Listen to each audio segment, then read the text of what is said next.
Jika tidak ada hal yang luar biasa, kepemimpinan Presiden Jokowi akan rampung dalam 1 tahun ke depan. Majalah Time menilai demokrasi di Indonesia di masa Jokowi pada mulanya relatif baik. Bahkan banyak yang menuai pujian. Namun dari kepemimpinan yang diperlihatkan Jokowi di masa-masa terakhirnya, terdapat potensi kemunduran demokrasi di Indonesia. Majalah Time memperkirakan Jokowi akan dikenang sebagai presiden yang mengantarkan kemunduran demokrasi di Indonesia. Di mata publik internasional, Jokowi akan dicap sebagai bapak perusak demokrasi. Seiring dengan berakhirnya 1 dekade pemerintahan Jokowi, ia mungkin akan lebih dikenang karena mengantarkan era baru, yakni kemunduran demokrasi. Demikian tulis majalah Time di akun Instagramnya, Kamis 1 November 2023. Majalah Time mengingat perjalanan seorang Jokowi hingga berhasil menjadi orang nomor 1 di Indonesia periode 2014-2024. Sosok Jokowi sempat menghadirkan optimisme seputar kondisi demokrasi yang bahkan dinilai berada di puncaknya. Jokowi bahkan sempat jadi mercusuar harapan lantaran bukan berasal dari kelompok elit.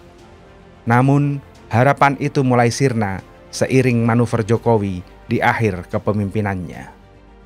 Pada saat dinasti-dinasti secara tradisional mendominasi arena politik Indonesia, naiknya Jokowi yang merupakan seorang pengusaha kayu dan mebel sebelum menjadi gubernur Jakarta dieluk-elukan sebagai sebuah mercusuar harapan. Tulis majalah Time. Majalah Time melihat Jokowi tengah berusaha membangun ibu kota negara Nusantara sebagai warisan besarnya. Namun, pembangunan ini justru dinilai sebagai warisan gelap Jokowi. Presiden Indonesia Joko Widodo pernah menjadi mercusuar harapan. Dan sekarang, rencana pemindahan ibu kota negara merupakan warisan kelam. Demikian tegas majalah Time. Sejalan dengan majalah Time, pakar senior tentang Indonesia, yakni William Liddell, juga menyoroti senjakala demokrasi di Indonesia saat ini.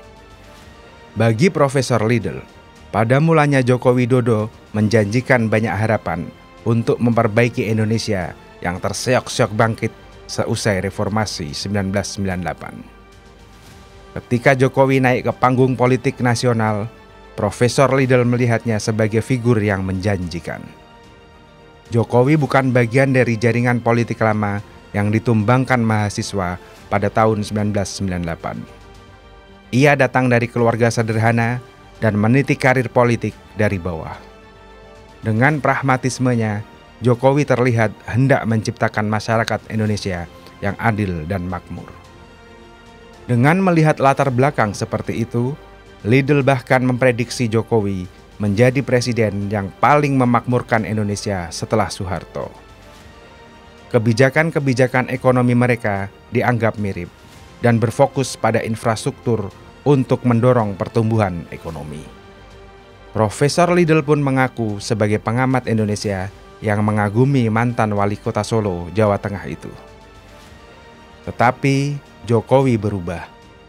Perubahan Jokowi di mata Profesor Liddell terjadi begitu masuk periode kedua kekuasaannya.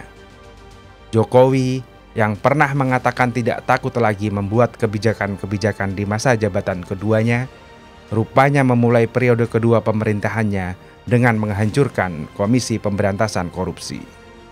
Lewat revisi Undang-Undang KPK, Jokowi menempatkan lembaga ini berada di bawahnya dan tak lagi independen. Setelah itu, pembuatan Omnibus Law Undang-Undang Cipta Kerja yang merugikan buruh dan mengancam lingkungan. Puncak kerusakan institusional yang dibuat Jokowi terjadi ketika iparnya, yakni Ketua Mahkamah Konstitusi Anwar Usman, membuat putusan atas gugatan Undang-Undang Pemilihan Umum yang memberi jalan politik bagi anak sulung Jokowi, yakni Gibran Rakabuming Raka. Profesor Liddell mengaku terlambat melihat perubahan sikap Jokowi itu. Memang, dia masih menginginkan kebijakan ekonomi yang tidak berbeda dengan zaman Soeharto. Tapi, dari segi politik, dia mementingkan kekuasaan pribadi, kata Profesor Liddle kepada Tempo 2 November lalu. Menjelang akhir masa jabatan Jokowi, Profesor Liddle melihat bahwa kelanjutan demokrasi makin terancam. Jokowi merusak banyak sekali sendi demokrasi, terutama Mahkamah Konstitusi. Tak sulit membayangkan konflik yang tak terkontrol jika hasil pemilihan presiden digugat pada 2024. Akibatnya, bisa saja tentara mengambil alih kekuasaan. Kita punya pengalaman tentang hal ini pada 1960-an.